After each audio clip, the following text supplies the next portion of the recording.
Fearscape Media Network, exploring the unknown, one podcast at a time.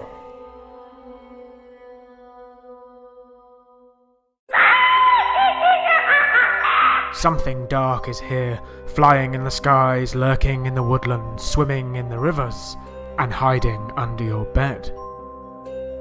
Join me, Mark L. Watson, and Fearscape Media as we delve into the paranormal, the occult, the spiritual, and the esoteric, and peer beyond the veil.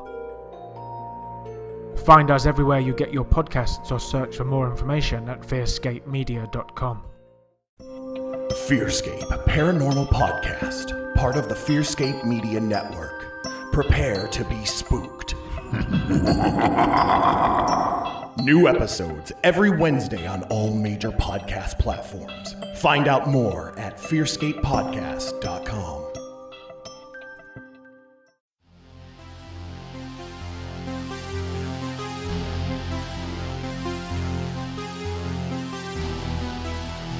Coming to you from nowhere, a suburb of parts unknown.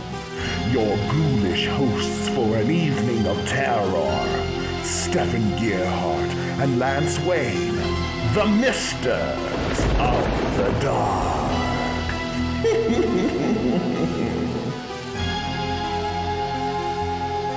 Good evening, dear friends. Welcome to another terrifying episode of Misters of the Dark. As always, we are beaming directly to you from nowhere, a suburb of parts unknown. I'm your head mister, Lord Stefan Gearhart. And I'm your co-mister, the man with no name, Lance Wayne. I'm so happy you could join us tonight, for you see, your ever-modest headmister is not only a charismatic and enigmatic host, but I'm also a rather gifted artist. Yes, even I need to unwind after an evening of impaling villagers, and nothing does the trick better than using all of that excess blood to create my own little masterpieces. It's like a wise man once said, I make art till somebody dies, or directly after. I hardly think a painting depicting Margaret Thatcher as Boba Fett constitutes as a masterpiece, Stefan. Pshaw! I find it very relevant. You know, she was known as the Iron Maiden, and Boba Fett was a cold and ruthless bounty hunter. I mean, if you really think about it, they're one and the same, because if she's the Iron Maiden and she's wearing something, then Boba Fett's gonna fly in. You only work in red.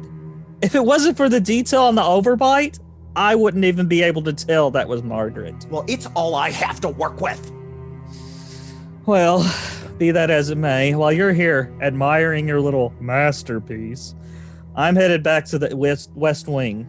Oh, and keep an ear out if you could. I'm expecting a delivery from Japan. What on earth would you be getting from Japan? All stuff from Wish.com comes from China. Well, it's giant robotic werewolves. They help keep bears away. We don't have any bears here. Don't you remember the whole big thing in Nowhere? It was like, we removed the bear here in the suburb of Nowhere. We haven't had bears here in 100 years. No. But we do have teenagers with hormones coming out of their ears that are always daring one another to go visit the spooky old dilapidated mansion. Figured if it works on bears... Okay, whatever. But you can't leave, Lance. I have a very important appointment with a fellow artist, and I need you to be my wingman. Your wingman? Stefan. You have a visitor. Here he is, Lance. It's pencil artist Ricky Blalock. All right, hey, Ricky, thanks for coming on over to the dilapidated mansion of doom. All right, well, thank you for having me. And, of course, this is my brother, Lance. Lance, this is the artist I was telling you about, Ricky. Charmed. No, he does monster art. He does monster art. It's cool. Oh, okay. You know, okay. We've had the subscriptions to Monster Magazine forever, just so you could have reading material. Wait a minute. You did the cover? Wait. Yeah, no. He does a ton of that, man. So, yes. thank you, Ricky, for joining us. We're so grateful, and all our fans out there are very pumped to have you on here because, man, your art is the bomb diggity. Thank you. Bomb diggity. But yeah, if you wouldn't mind sticking around, we'd love to ask you some questions and get to know you and have our fans get to know you and become your fans and vice versa. Yes. All right. Well, It's all a circle. it is. It's all a circle. Well, Like a tiger chasing his tail. like a tiger, like the One Ring to rule them all. Shut up. Anyway. Well, sir, I think we should probably just, in the words of the immortal John Cleese, begin from the beginning. Begin to begin. Mr. Blalock, the pencil artist. I love it. So yeah, let's get at the beginning. Where did you grow up? That's what I want to know. I grew up in Columbia, Tennessee, but Oh, not too far from me.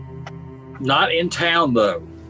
I grew up outside the city limits in the country. We were one Well, of the not too far from me. country kids. Yeah, I feel like in the United States, there's cities, and then everywhere else is just one big town. Yeah. All the Pretty much. in-betweens is just one big rural town. Yeah. That's pretty the way I much the look way at this place was back then. It's not that much anymore. It's like back then everybody knew everybody. Mm-hmm. Yeah. But Yeah. nowadays, so many people have moved in here. It's probably 5 times the size it used to be. Yeah, And well, might I- even might I- then, people don't know each other anymore anyways. Like, I've noticed that No. nobody knows their neighbors anymore, even in a city street. Like, it's weird. Yeah, It's might, really might, I, weird. might I add, it's really nice to have somebody on this show that also has a twang. Oh, okay. Well, Yeah, because I've been I'm told- always the I have been told one. that- Here you go. Blah, blah, blah. yeah, I've been told that I have a seriously bad twang. Oh, well, me too. I don't notice it that much, but everybody says, "Oh yeah, it's there." I started working when I like I said, I'm a half hour away from Louisville, and I thought, okay, this isn't much difference. It's just a half hour. I'd get up there and nobody understood what I said half the time. Nobody. I was like, Oh, okay. that got to me too, man. Because I went to school in Campbellsville, Kentucky, and then Bowling Green, Kentucky, and I've got that nasally northern accent because I'm originally from Toledo, Ohio. And everybody be like, "Ha ha ha, you guys! I'm a girl. Don't say you guys." It's just seriously, I get so mad. Like, shut up. How you doing? And then my mom would call, and my mom, she's got a thick Michigan accent, and she would call and leave a message, and everybody thought she was the mom from the Bobby's World cartoon, because she'd be like, "Hey, Stefan. Oh, hey, how are ya? It's Mom. Just wanted to call and say I love ya." Don't you know? Don't you know? Oh, Bobby, don't What, you know? what were we talking about again? where Ricky grew up. Because we moved to nowhere. Neither of us were originally from here. Yeah. But yeah, so growing up in a small town like that, what was that like for you? Oh, I probably wouldn't trade anything for it. Wish I could go back and do some things again. Some of it I might do different, but no, I mean, before I turned 16, the biggest about all we did in the summertime was haul hay, cut tobacco, and stuff like that to make any extra money. And then when I turned 16, I went to work at a restaurant and would go to school, get off work, go to the restaurant, do the same. And working at the restaurant, that was where I sold the first drawing that I ever sold was there. Oh, Oh. great. Well, that's a good segue into how did you get into art? My mother was an artist, and she had a friend that was an artist as well, and they pretty much started the Arts Guild for the county I live in. Oh, that's And they were my first art teachers. And my mom's class, me and one of my cousins decided we were going to take it, and of course we got expelled from her class because we wouldn't shut up and quit laughing. So she threw us out. Oh man. yeah, that's we me had and to- we Lance had at to- church. Yeah, so we got kicked out of our first art classes, and then she taught me at the house, and then her friend, I took lessons from her and tried. Of course, she was better than my mom. My mom did this stuff. It's called toll painting, where you painted all these country flowers and stuff like that, and I hated it. And I couldn't really do it. My mom could, but I couldn't. Now, certain things I could do with it, but I was mainly, back then everybody wanted to be if you were drawing or painting and stuff and everything in school. Of course, you wanted to be Frank Frazetta. You wanted to be on the cover. Yeah. You wanted to be on the cover of a Molly Hatchet album. Yeah. I was painting monsters and everything, and my mom was like, "You need to quit doing that. You need to quit doing that." Oh my God! It's half naked chicks riding a dragon. That sounds exactly like my mother and my grandmother. Oh it would drive my grandma crazy. I draw all these freaks of nature and monsters. Why don't you draw anything pretty? She would save everything that I would draw pretty much. So I've got like these 4 big books of stuff that I've drawn. Oh, that's so cool. When she passed away, you can look through this book and tell what was really big at the time. Like early mid 70s, Jaws was eating everything. Oh, so awesome. Your museum after you pass away one day is going to be awesome because it's going to have everything. Yeah, I'll be there.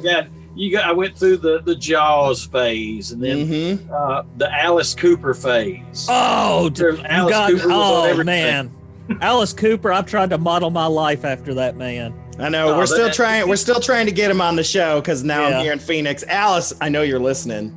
Yeah. Well, he lives part-time here in Nashville too. Oh, really? I've actually got a friend of mine that I work with. She's a photographer, and she does a lot of photography work for him. She does some for Kiss. She knows Alice Cooper. They know Gene Simmons.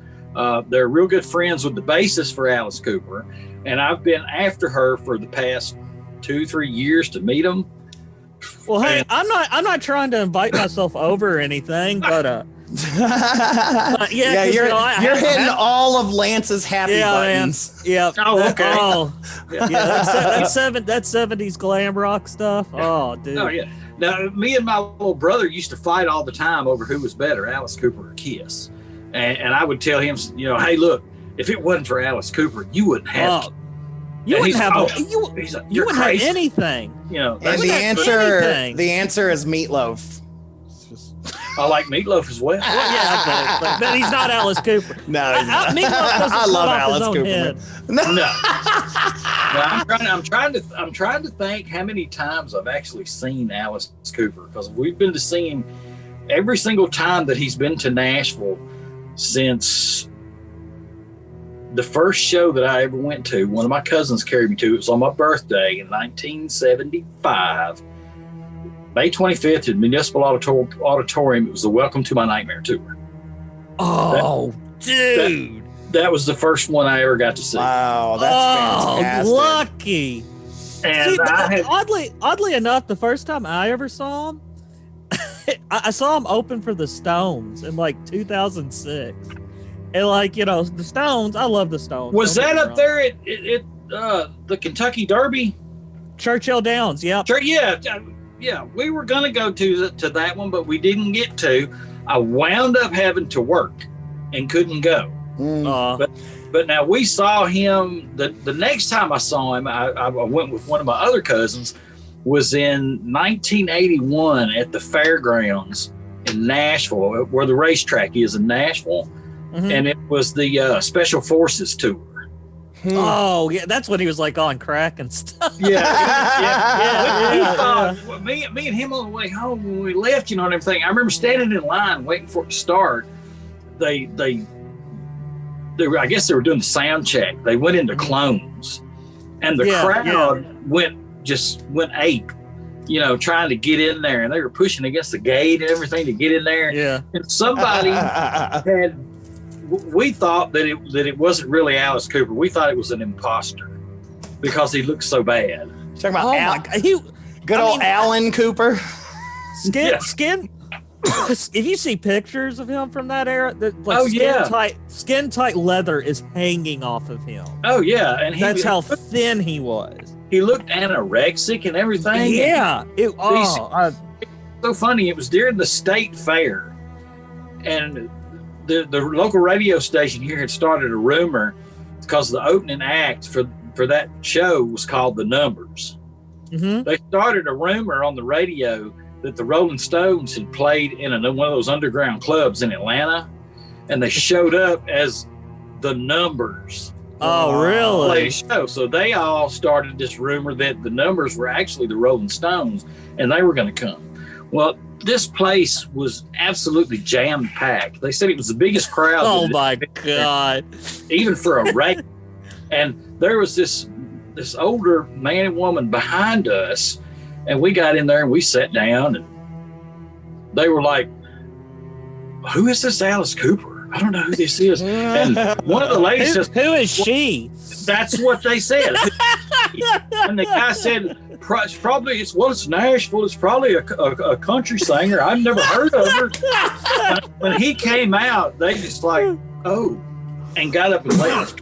That's hilarious. That's awesome. The opening act was so bad. People were throwing beer cans at them. They were throwing anything they could get their hands on. They were throwing at them, and they were bad. That reminds me, my uncle, who's also a big metalhead, that's where I got into everything. He told me a story of in the early 80s. He went to go see the Scorpions, and Bon Jovi opened for them. And all these women, of course, rushed to the stage. They were the only people there to see Bon Jovi because I don't even think they had a single out yet, maybe one single or something like that. But they got booed off the stage from everyone else that was there. They didn't even finish the first song. My uncle said they were throwing beer cans at them and everything, and got them halfway through the first song, booted them off. And the Scorpions get on stage and go, "Yeah, we didn't really like them either. They're not going anywhere." Oh, yeah, right. And now the Scorpions would probably open for Bon Jovi. Yeah. Probably so, because it's like every day on the radio station in Nashville, I was beginning to think maybe Bon Jovi had died or something because they were playing so much of his stuff on the radio. I was like, what is going on? I think they just put out like a new album recently, and so they've been like, and he's getting a lot of airtime on the news for all this charitable stuff that he's doing, which is good. I mean, yeah. Well, speaking of horror, sorry, that was entirely my fault. No, I'm totally okay with that. I was just saying Bon Jovi was you got me started, now. No, we could talk music. We could talk rock and roll all day, man. That's what I'm telling you. That's why if you end up doing Lance's other show, it's the same thing, man. He'll talk rock till you're dead. I'll save this one for his show. There was more to the Alice Cooper, the one at the fairgrounds. It was. Let's save it for the antagonist. But I do want to ask you though about because you were already hitting on it. Already from the get-go, you were interested in drawing horror, which means you had an interest in horror. And so since this is a horror show, how did you get interested into horror? Like, what was your gateway drug? Yeah. My mother. Really? You cannot talk about your mother that way on this show. My mother, it's funny, she told me for years before I actually, what I did was I got out of drawing all the monsters and everything because she hammered it into my head, you can't sell any of that stuff. You can't sell any of that stuff. You need to draw animals. You need to draw animals. You need to draw ducks. You need to draw hotel pictures, essentially. Well, yeah. So that's for a long time. That's all I did. And then working at the engineering firm, there was a period of time that I was working so much at the engineering firm that I would come home at night and I'd been drawing there all day long. I just didn't feel like drawing anything. Yep, I get that.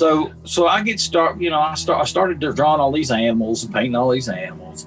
And the upstairs of our house is full of all these animals that I've drawn and painted. and she got sick. Well, she got us started, got me started. My other brothers are all into hunting and into sports. And standard Tennessee. Yeah, I could care. I've got better things to do than to go sit in 10-degree weather up in a tree and wait for a deer to walk by. Amen. Yeah. So we prefer humans. Now I will. Yeah. I will go fishing in a mud hole if I think there's a fish in it. Now she was real big on the fishing, so of course all of us were big on the fishing and still go fishing a lot. But she was real big into the Stephen King books. She got me started reading the Stephen King books, and the two books that I remember the most that got me into it. And then of course we used to watch the old horror movies anyway. But she got me to read Salem's Lot, Oh, I love that book. and the Amityville Horror. Another one of my favorites. Those two books scared me half to death because I think I was 12, 13 years old when they came out. But she got me started doing that. Well, she got sick in 2009 and passed away. And so I just totally quit drawing any kind of animals or anything for about a year. And because I'd been, every now and then I'd go to the like Barnes and Nobles or something, and I'd pick up a copy of The Walking Dead. Right. Comic book, and I would start reading it. And of course, we were real big on the George Romero zombie movies anyway. Oh, yeah. So I got to reading The Walking Dead, and then for like 2 or 3 years, I'd been hearing, they're going to do a TV show. They're going to do a TV show. It never happened.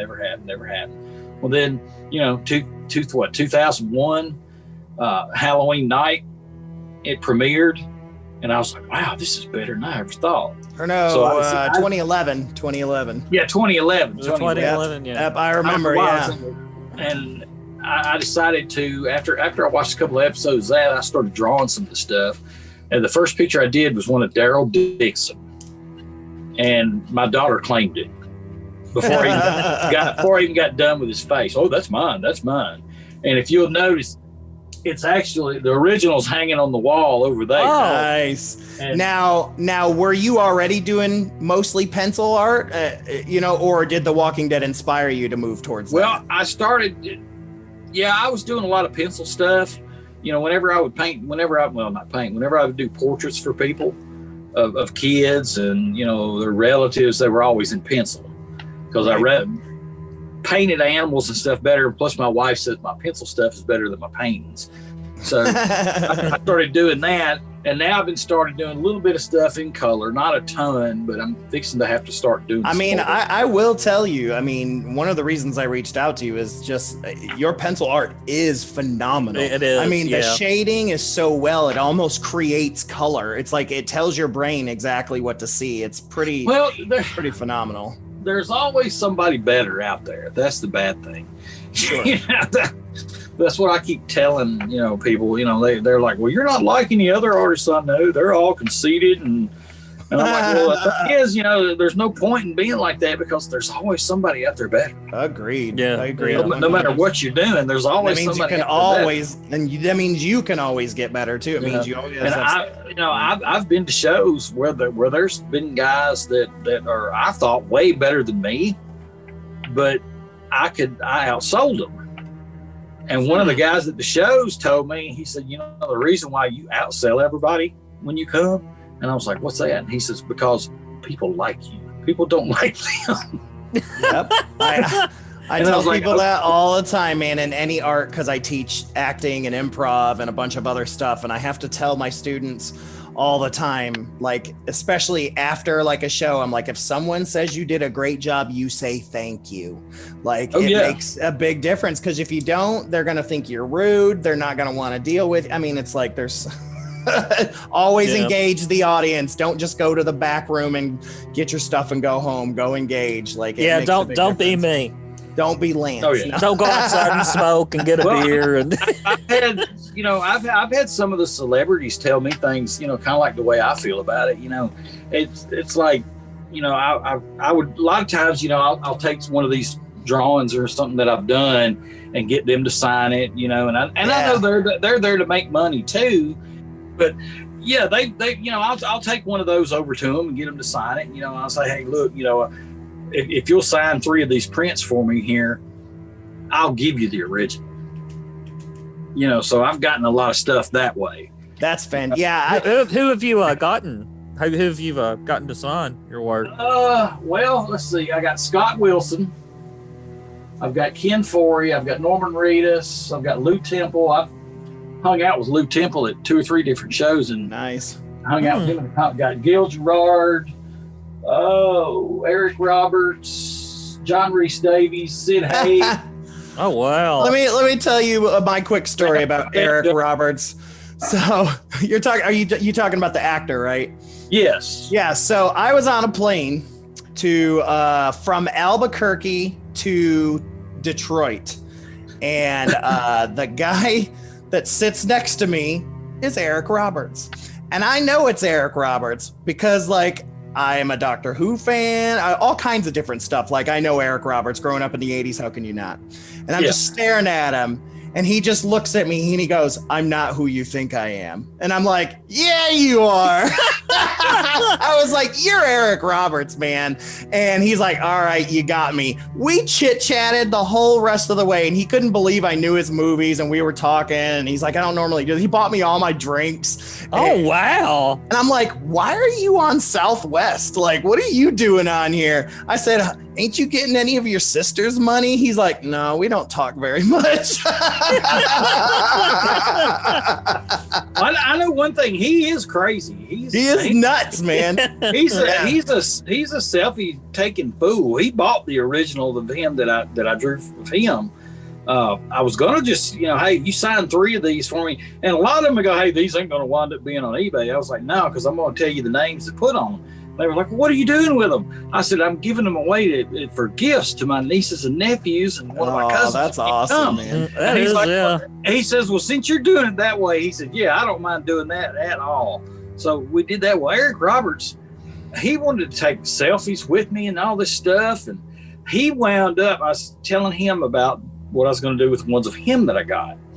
And I told him, I said, "I'm not going to sell any of these." I said, "I'm giving these to a friend of mine that's wife has MS. I'm going to give one of them to her."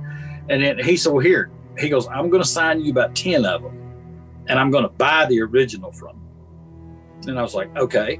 He's like, "What do you take for this original?" I said, $50 since you're signing 10 of them, $50. Because, he was charging 30. That's, close to $200 worth of stuff. And I told him, yeah, $50. And he's like, "No." He said, "That's not enough." He said, "That's not enough." And I was like, 75, and I'm not taking any more. And he's like, "Okay, I'll do that." So that's hilarious. But, yeah, you know how Robert Kirkman's from Kentucky, and I went to a convention in Lexington long before. God, this had to be like 2006 or 2007, and so this is before his show and all kinds of stuff like that. This is even before he left, like Marvel and them. So anyways, he was there, and I was the last person in line. I just wanted to shake his hand. I didn't have any money. I had already spent my money, not thinking. And so I get in talking to him, and he's like, "Oh, you don't want anything signed?" I was like, "Oh man, sorry, I don't have any money." He's like, "Oh, okay." And we just got talking, and because I'm an improviser comedian, I got him laughing and rolling. We were joking about all kinds of stuff. And he said, "All right, here's the deal." He says, I'll sign any 2 things that you want me to if you introduce me at the Q&A session here in an hour. And so I was like, "Hell yeah." And so he gave me some little things that he wanted me to do and say, and then I went out there and introduced him. But yeah, he signed the 2 comics that I had just bought that day, 2 Walking Dead one Walking Dead comic and one Brit comic. Stefan always just walks into this stuff. Me, I'm lucky if I could get, my mother to say hello to me. That's because when you talk to people, you're like, "Hey, deep," and I'm like, "Hey, man, what's going on? What do you want to do?" Well, I guess probably the funnest person we got to hang out with was, and they're not even in horror stuff, Gil Gerard. Yeah. Gil Gerard's hilarious. And we thought he didn't like us because, he's got a potty mouth on him now. I can tell you that. He cussed us up one side and down the other one. And I was like, I told that buddy of mine that I was with that does the Monster Magazine, I said, "Man, I don't know if he likes us or not." And so he got up to go get something to eat. So we asked his wife, we were like, "Hey, does he not like us or something?" And she's like, "Oh, no, he likes y'all." And I was like, "Are you sure? He sure is talking pretty rough at us." And she goes, "No, he likes y'all because he says the more y'all dish it out to him, the more he dishes out to y'all are dishing it right back at him." Yeah, he's hanging out with his brothers. Yep, that's the way I like it too. You just got to call him Fuck Rogers at that point. which is the name of the porno, probably. Yeah, I'm sure it is. But yeah, he was pretty fun. Lou Temple from The Walking Dead was pretty fun. Mm-hmm. Did you ever meet any of the Ben Chapman who portrayed the creature from the Black Lagoon? No, I did not, but I got to talk to Riku Browning on the phone, But when we did the Monster Magazine, did the interview with him, he had real bad health problems, and his son had to help him. But it sounds like he's doing real good now because he's back going on the circuit. And I'm really going to shows. I guess before the COVID hit, and hopefully he's still. I want to get him to sign, one of the copies of that magazine. Yeah. But Ben Chapman passed away before we could ever, get anything for him. But and as far as like nice goes, I would have to say the nicest person I ever came across like that was George Romero. Oh, really? He was awesome. I mean, awesome. What an absolute shame that he still does not have a star on the Walk of Fame. It is. It's the dumbest thing because I've seen other stars on the Walk of the Fame and I'm like, really? Yeah. Well, yeah, I mean, if he created the modern zombie. If it was, I was going to say, if it wasn't for him, you wouldn't have The Walking Dead. You wouldn't have. You wouldn't have. There's a lot of stuff you wouldn't have. Because I was watching something just the other day where, he did. He single-handedly created the modern zombie because before then, any zombie film at all had to do with voodoo. Yeah, it was always because that's where the term came from. Yeah, it was more of a control, mind almost control. Always vampires. I mean, look at The Last Man on Earth. They're technically zombies, but they're vampires. Yeah. Which that movie's great too. Oh, it's one of my favorite black and whites of all time. Is Last Man on Earth. I watch it every Vincent year. Price, right? Yep. Yeah. Yeah. Okay. Such a great. Yeah. Of it's all great. the I Am Legend covers, that's my favorite one. Yeah. Let's I mean, talk a little bit about Will Smith's wasn't bad. No, wasn't bad. And I love Charlton Heston's The Omega Man. I love it. But there's something special about Last Man on Earth. Well, it's Vincent Price. I mean, it's yeah.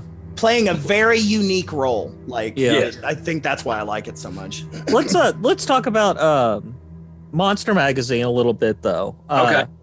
Yeah, because honestly I'm sorry to say this. I've just heard about it, from hearing we were going to interview you, but I gotta say, I'm already signing up to get my issues because for a monster kid like me, growing up, this would have been my holy grail.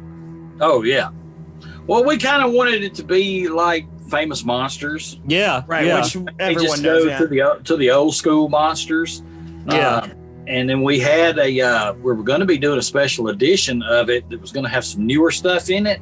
Mm-hmm. It was going to be for I don't know if you ever heard of this one or not. In Nashville, they have the Full Moon Tattoo and Horror Festival. Yes. Uh-huh.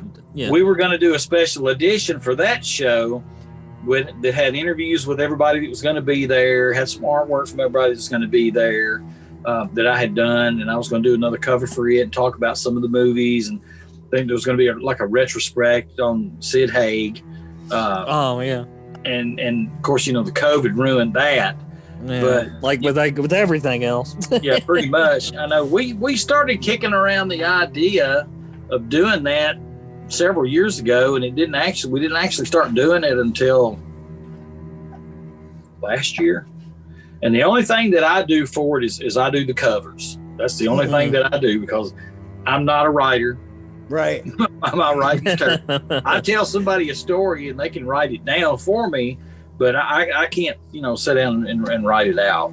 But it was me and my cousin and his next door neighbor, which is a friend of ours.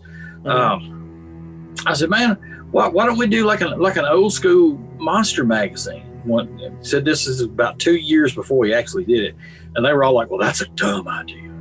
What? Thanks, buddy. And I'm like, well, okay, y'all.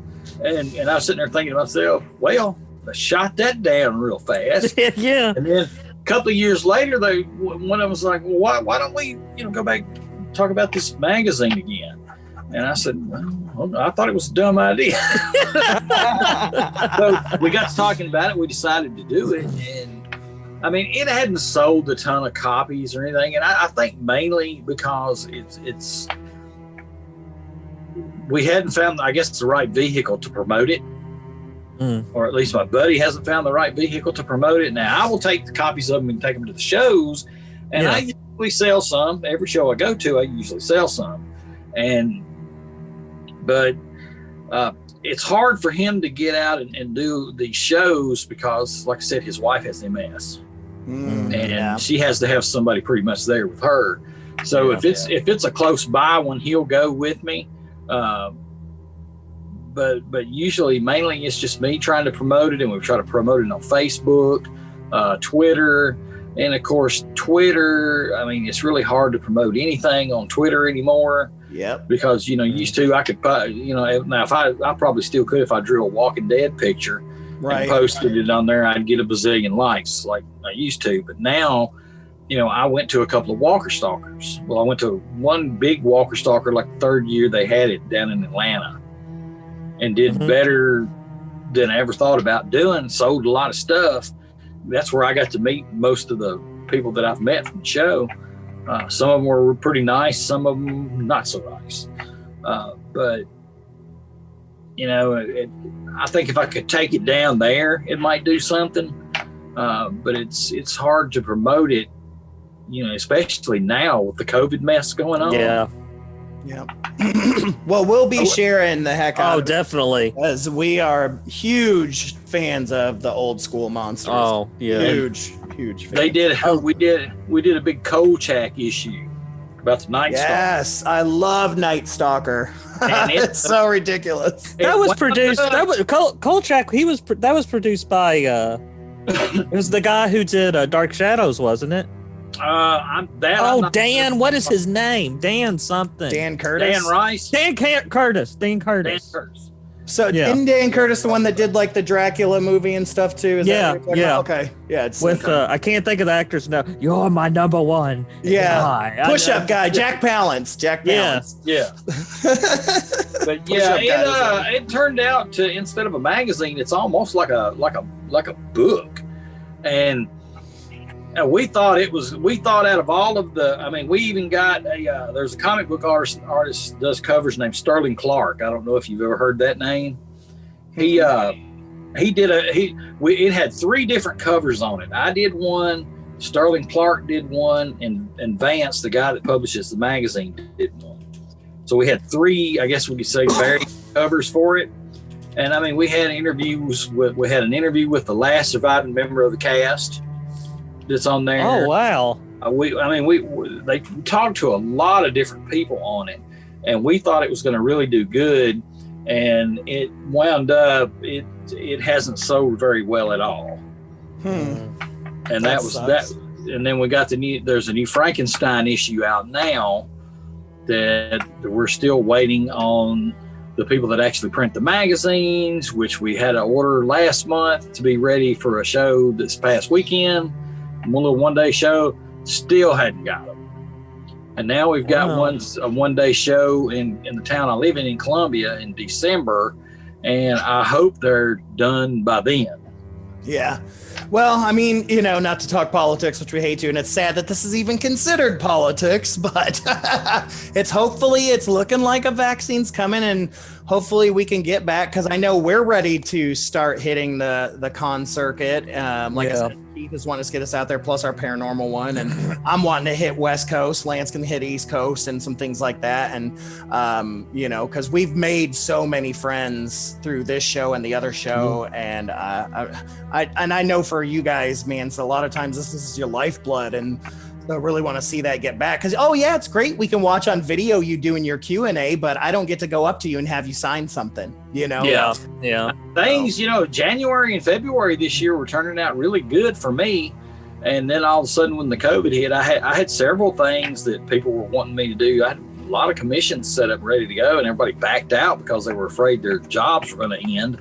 Yeah. And a couple of them I've heard back from.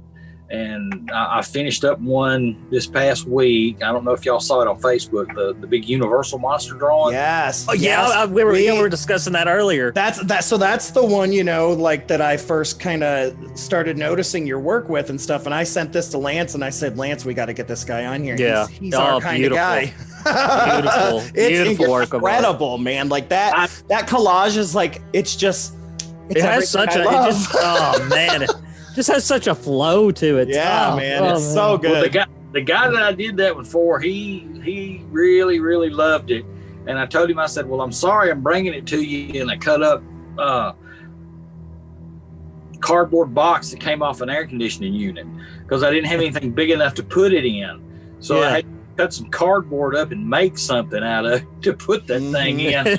He showed it to everybody he showed at that show that day. They were like, oh, wow, I love it. And I carried some prints of that up there, and it did okay up there. But, you know, people were starting to buy stuff that are actually coming to these little one-day shows, but it's nothing like a big 3-day show when you've got a pretty good guest, you know. Because I know that's what I do. A lot of times, day one, I scope everything out. Like that's what I do. Day two, I hit up like the big to-dos, but I'm also spending the other half of the day hitting up all the small tables. And then Sunday, I've already went to the ATM and decided who I was buying from. Like that was my plan at every 3-day con. And then a lot of times on the last day, you know, people are like, well, hey, I'll cut you a deal. You know, if you want to buy this, you know, I might throw this in. Mm-hmm. Yep. I've done that a lot. I went to a show with the show that Eric Roberts was at. It was a Doctor Who show, and that's basically all it was Doctor Who.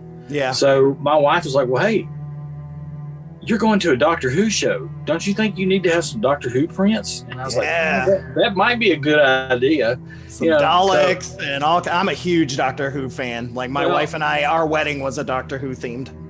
Oh, okay. Well, and I'm very anti-Doctor Who. You shut up. I don't watch it. I mean, I can't say I don't like it, but I can't say that I love it either because I've really never watched it. So I asked that buddy of mine that does Monster Magazine. He's a big Doctor Who fan. I asked him, I said, well, hey, I said, Eric Roberts is going to be there. I said, I'm already going to do one of him. And I told him, I was like, don't laugh at me if I'm wrong, but wasn't he the master in the Doctor Who movie? And he said, yes. Okay, that's all he did. And I said, who are the top, in your opinion, are the top 4 doctors? Now, it almost depends on what age the person you're asking is, too.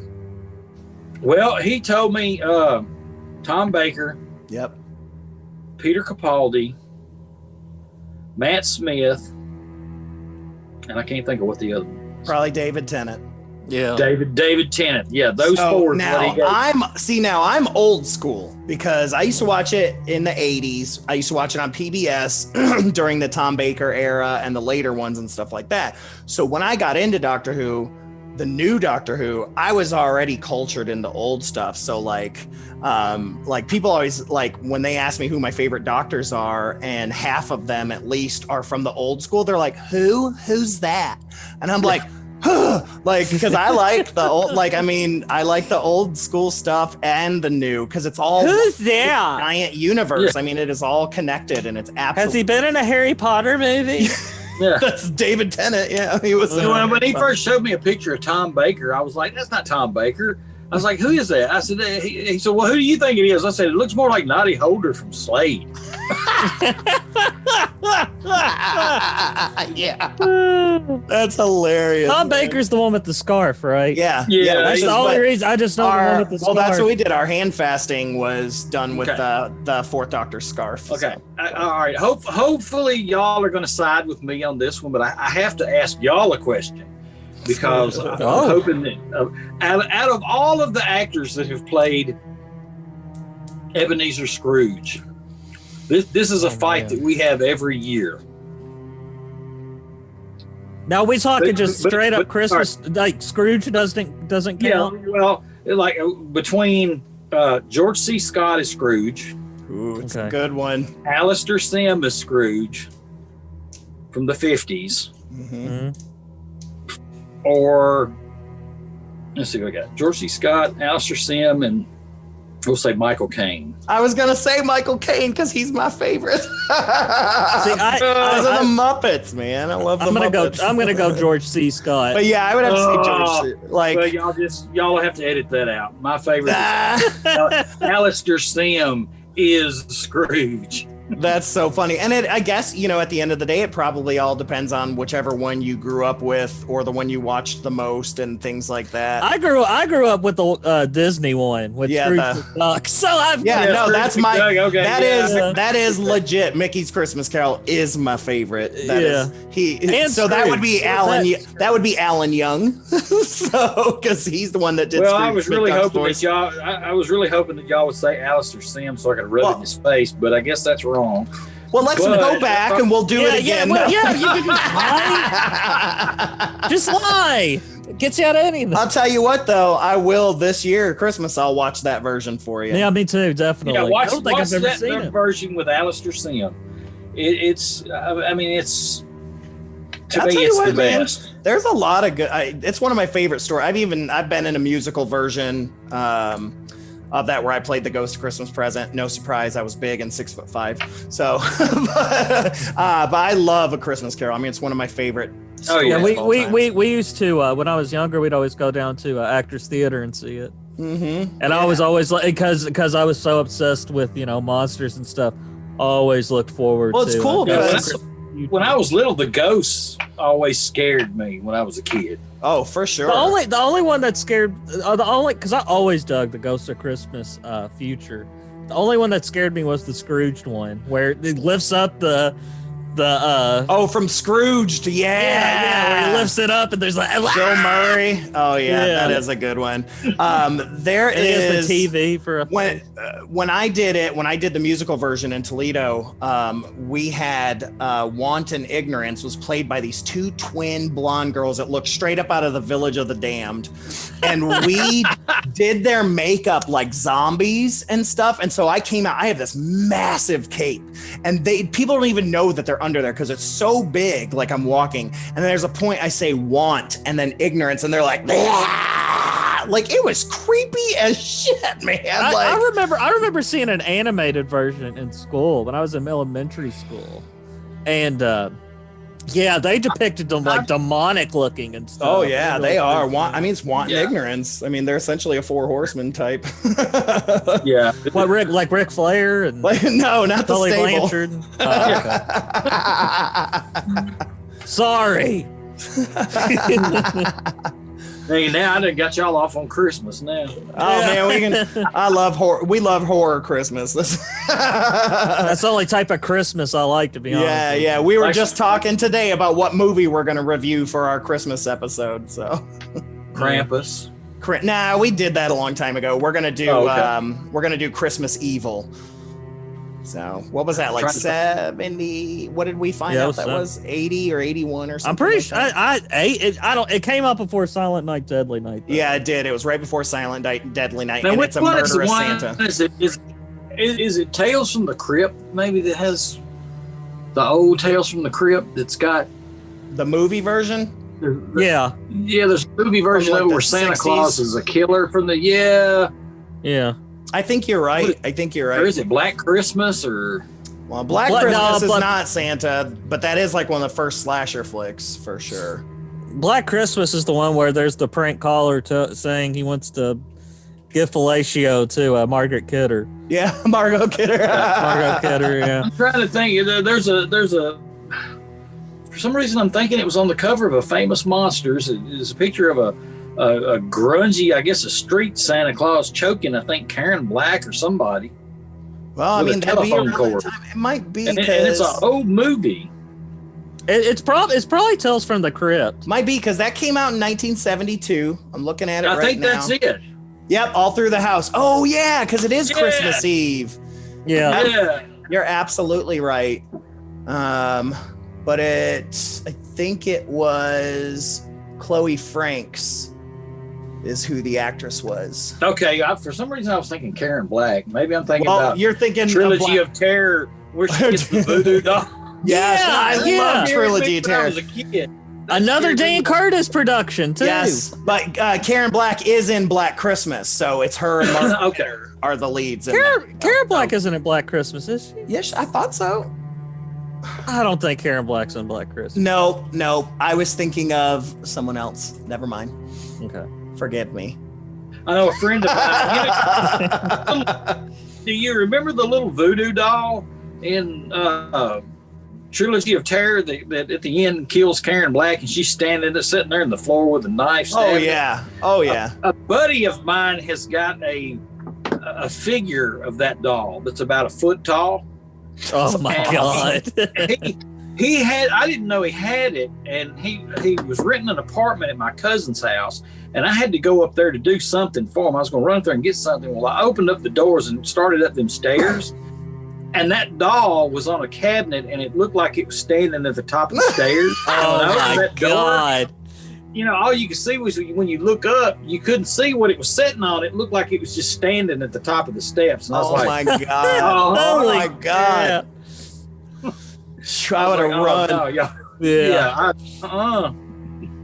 Shoot, man. Yeah, I love Trilogy of Terror. And that's when you know you've found good friends, when they're like, oh, yeah.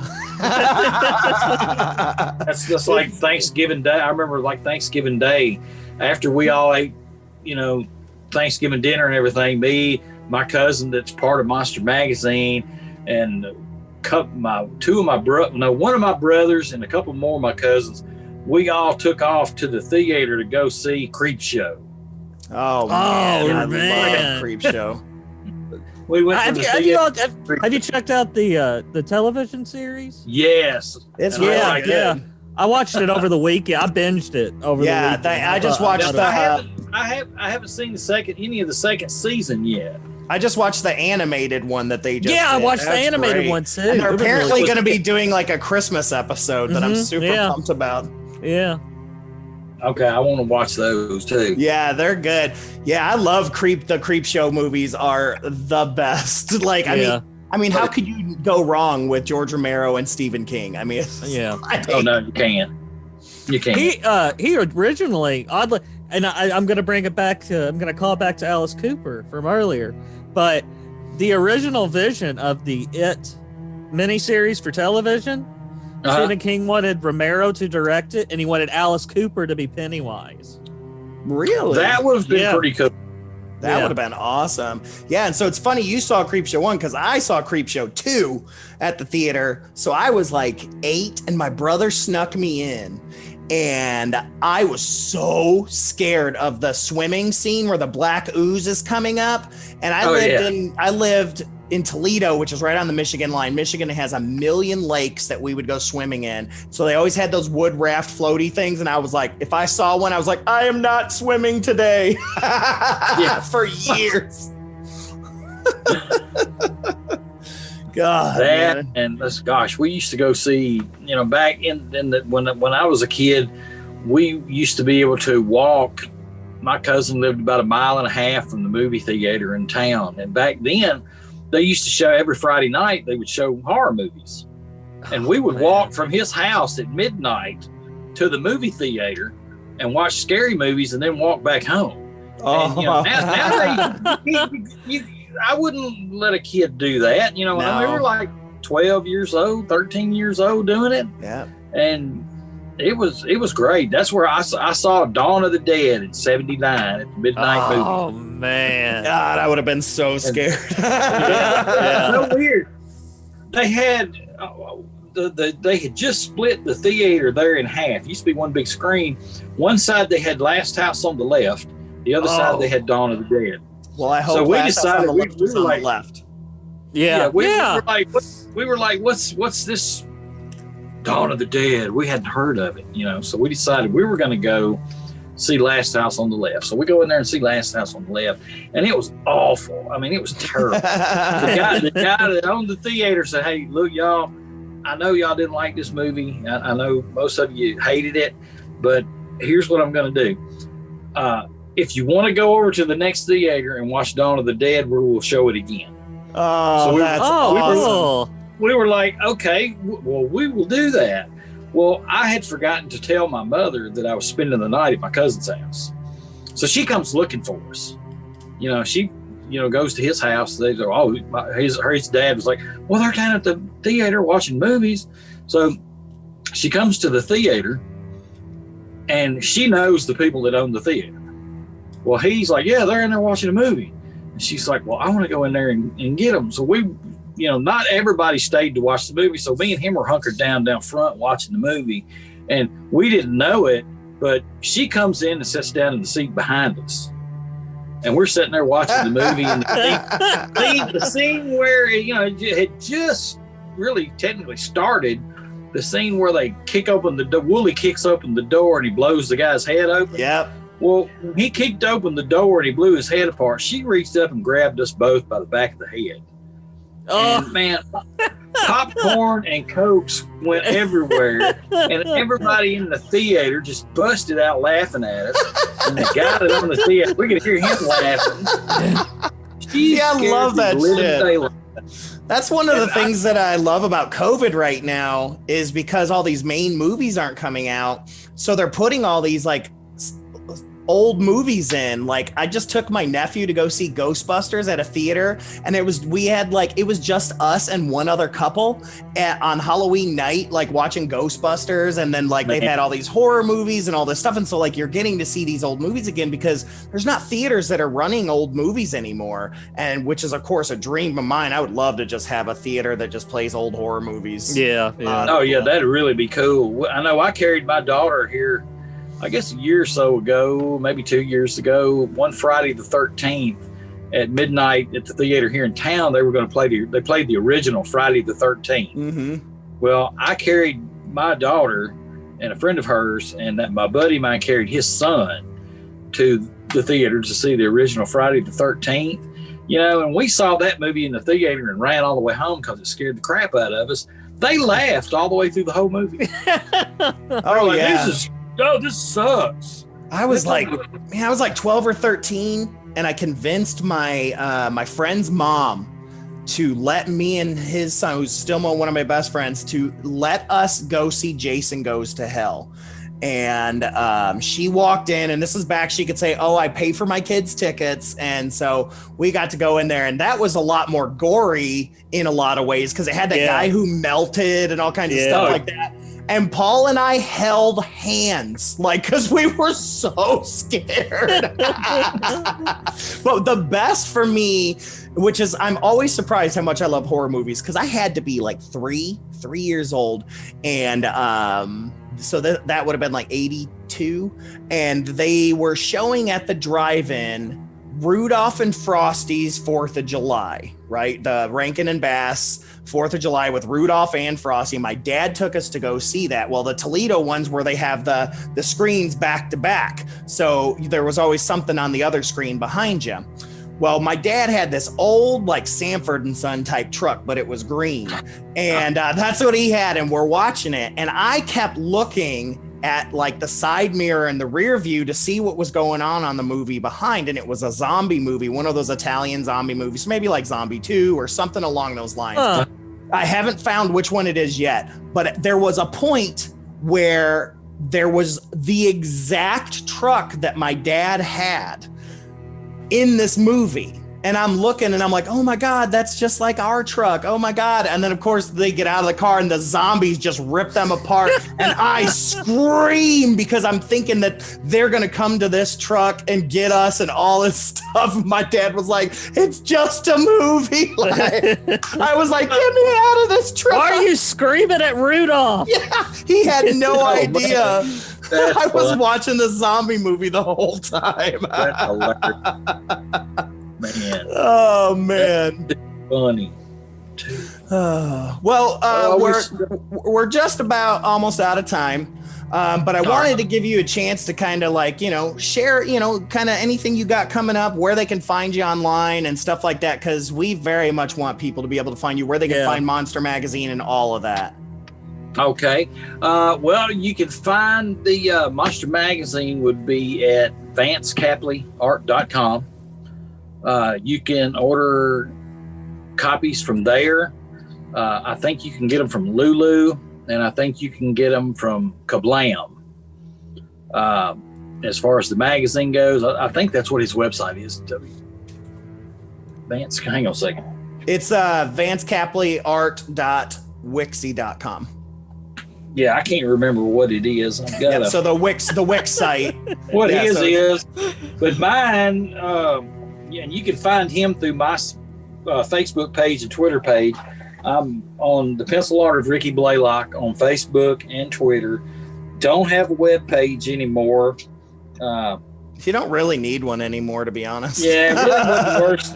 Really wasn't worth the cost it was costing me, because I might actually sell, maybe a print a month, and it just wasn't worth the trouble. And hopefully, now we're going to be doing like a little one-day thing here in Columbia, Tennessee on December the 19th. Don't think anybody listening will be able to probably make that one, unless they want to fly into Nashville and come down. But you'd be surprised. Yeah, we don't even have to fly from Louisville, because Louisville, it's an hour, 2 hours to get to Nashville. It's not far at all. Yeah, but then it's it took me right at 4 hours to drive it when I went up there. Yeah, so it's like going to Gatlinburg from pretty much. About a 4 hour drive. But we'll be there, and hopefully sometime, I don't know if they've got the date set yet for it or not, but the Full Moon Tattoo and Horror Festival is going to be sometime in April this year. And they're hoping to get that back like it used to be, all in one location where it'll be better. I'm supposed to be going to that. I guess that all depends on how the COVID stuff goes. Yep. But as of right now, there's not a whole lot going on. If you want to, most everything I've done is on the Facebook page, Pencil Art of Ricky Blalock. If you send me a message on that, if you're interested in an original or a print, we'll talk about it through there. But I mean, right now there's not a whole lot happening. Yep. Well, we are definitely telling people go, especially holiday season. We have a lot of listeners that love monsters of all ages. Like, we've seen your Jason prints as well as your Universal stuff. That's right. All four of you who listen to this. Shut up. You shut up. But we have a lot of Universal Monster fans. And so I wanted to ask you real quick before we got out of here, your top three favorite Universal monsters. If you had to choose. Okay, the Creature from the Black Lagoon is number one, of course. Woo, woo. That's Lance's. The Wolfman is number two. Nice. And then probably Frankenstein. Yeah, that Frankenstein monster is my favorite. With a close fourth would be the Mummy. The Mummy, yeah. What about Bela, man? Come on. I like Bela, but I'm not a big Dracula fan. Or I'm trying to. Right? Everybody says that I don't say Dracula. I say Dracula. Dracula. And they all say that I don't say zombies. I say zombies. Zombies is better. I'm more scared of a zombie. I like that better. I'm more scared of a zombie. They make fun of me because of the way I pronounce stuff, They ask me all the time, hey, if you have a car wreck, Ricky, and you have to go to the hospital, what comes and gets you? And I'm like, I don't know, the first responders. And they're like, oh, what's the vehicle called? I'm like, I ain't saying it. Ambulance. An ambulance. It's not an ambulance. It's an ambulance. Well, I lived in Kentucky essentially since 1994, so I'm more of a Kentucky than anything. But being back around my family already, I'm picking back up my northern accent. But they would give me so much hell, like whenever I'd go home, because I had picked up so much of that Kentucky accent. And then, of course, like, I always laughed because they'd go, "Where are you from? You got a weird accent." And I'm like, "Oh yeah, who are you talking to?" when I worked for that engineering firm that I used to work at a long time ago, we had to go to Erie, Pennsylvania one time, and we stayed up there for about 4 weeks. And we always ate at the same restaurant in the morning called I guess it was like the northern version of Waffle House, but it was called the Green Shingle. The Green Shingle. That sounds very unappetizing. That sounds like a low budget horror film too. The food there was really good, but man, they poked a lot of fun at everybody that went with us. There was like 4 of us that went up there. They poked fun at everybody, but they really had a field day with me. No, They're like, what did you say? Say that again. Say that again. That, you know, and that, like I said, it happens everywhere because it happened to me when I moved to Kentucky. Everybody would make me say stuff, but it always happens when, you know, Southerners come up to, you know, Toledo. It would I mean, it's just so funny. And when we had the foreign exchange kid from England in college, everybody was like, say this. Say crumpet. Yeah, Say crumpet. we had a guy that was from England that moved here when he was a kid. You know, we ran around with him, and you know, he's been here now probably 40 years, and he's pretty much lost his English accent. Yeah. You know, last time I saw him, and he's of all things, he wound up being a Tennessee state trooper. Oh wow. I mean, you know that the Southern accent really kind of comes from Elizabethan English. They say that there's still pockets of people in Eastern Kentucky that have really separated themselves from the world that still kind of have that accent. Okay. Well, you talk to him now, and he pretty much, we sound like, man, you sound just like a redneck now. I mean, it happened to me because you emulate and you like when in Rome, you know what I mean? And like when I was in high school and college, I really dug, but then I got into college and I got into acting. And so I kind of found that middle of the road accent. But yeah, for a long time, my accent was thick, like, and everyone back home was like, what happened to you? Well, Ricky, this has been an absolute blast. Yes, man. thank you, sir. All right, Thank you. Didn't talk a whole lot about art, but we talked enough. We did. I think we got all the bases covered. Yeah, for sure, man. Yeah. If you get out, if cons get back up and you get out towards the Southwest, hit me up. I'd love to get some coffee with you sometime, man. Yeah, All right. But yeah, thank you. All We're gonna wrap things up, and again, big thank you to Ricky Blalock. Yes, thank Go you check again. out all that. Thank you for having me. And with that, dear friends, we come to the end of another delightfully disturbing episode of Misters of the Dark. As always, thank you for listening. Thank you to the Fearscape Media Network, and thank you to Corey Adams and Ashley Jones Adams from Nothing Wrong for our musical theme. And now, Mr. Blalock, if I could direct your attention to my little...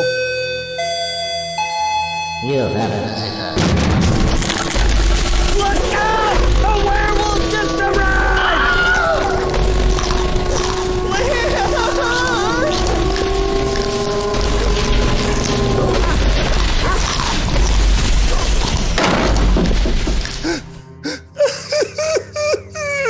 Oh, Lance, are you finally happy? My only chance of being a highly respected artist is now being ripped to pieces by a Japanese manufactured robotic lycanthrope. Well, come on, Stefan. Shut up. Wouldn't have fit into that artsy-fartsy crowd anyway. And besides, isn't it like you said? Are we not the world's leading homicidal artiste? Yeah, I guess so. Yeah, you know what? You're right, Lance. There really is creativity in killing. You see, that's the spirit, champ. But before we go, dear friends, I'll leave you with this. No art is possible without a dance with death. Good night. Good night, everybody.